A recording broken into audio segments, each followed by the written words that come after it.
Yeah, great day for Australia, and it started off in fine fashion with both Adam Gilchrist and particularly Matty Hayden. Greg, have you seen him play as well as that?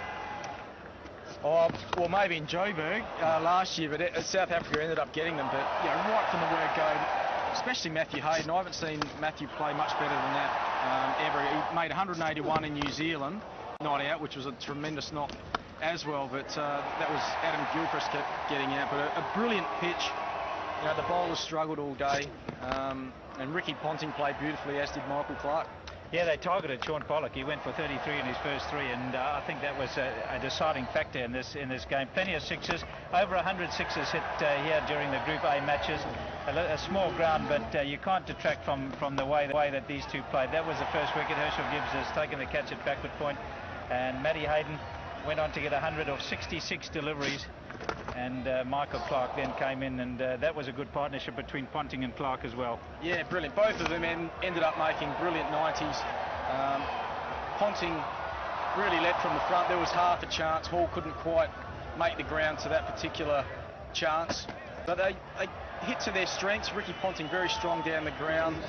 Michael Clarke uses the crease and shuffles around.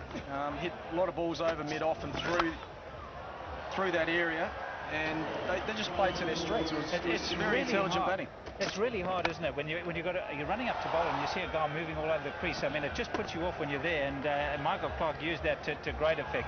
They really did a good job. Ricky Ponting, it was a drop catch from Herschel Gibbs, and you don't see that too often. And Clarke got a little bit of a reprieve, but it didn't make any difference. The ball kept sailing either in the boundary or just over it. That was Ricky Ponting just departing. Andrew Symonds came into great applause. And Australia will be delighted that he's back in their side. He was only in there for a few overs, but showed what power he got.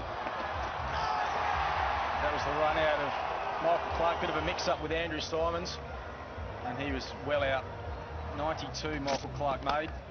Michael Hussey unfortunately missed out again. He's been a bit unfortunate, come in right at the end, and that was the last delivery of the Australian innings. Andrew Symonds. And Graham Smith were unbelievable, Greg.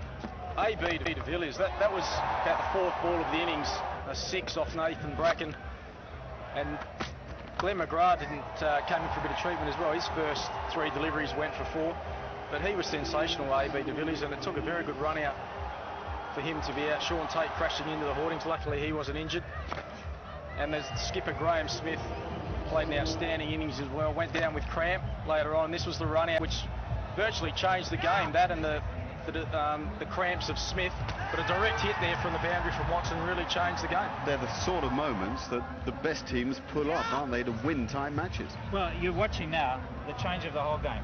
The whole momentum in that 1 minute just changed the whole focus. Smith got cramped just after that, and that was an interesting little moment where it's gone for five, hitting the cap rather than the helmet.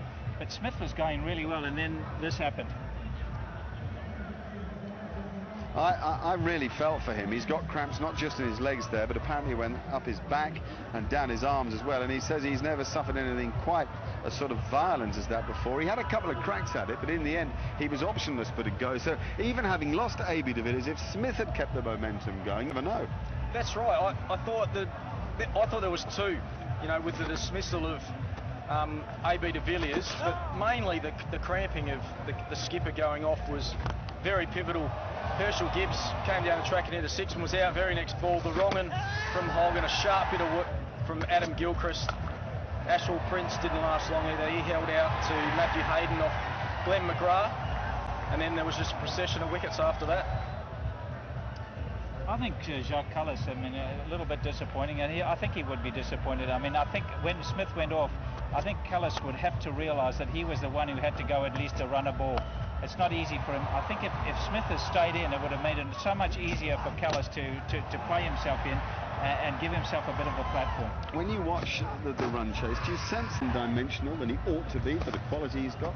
Absolutely. He's got shots all around the wicket. He can go inside out. He can go from across to the off side and hit it through the leg side.